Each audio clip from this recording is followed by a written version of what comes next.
गीतं च नृत्यं तथा साष्टाङ्गं प्रणते श्रुतिर्बहुविधा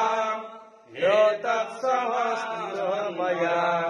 सङ्कल्पेन समर्पितं तव विभो पूजां गृहाणं प्रभो आत्मा त्वं गिरिजामपि सहचरा प्राणा शरीरं गृहम् पूजा विषयोपभोगरचना निद्रा समाधिस्थितिः संसारपदयोः प्रदक्षिणविधि स्तोत्राणि सर्वागिरो यद्यत्कर्मं करोमि तदखिलं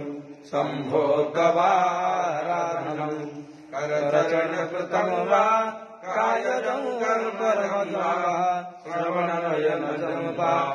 मानसं वा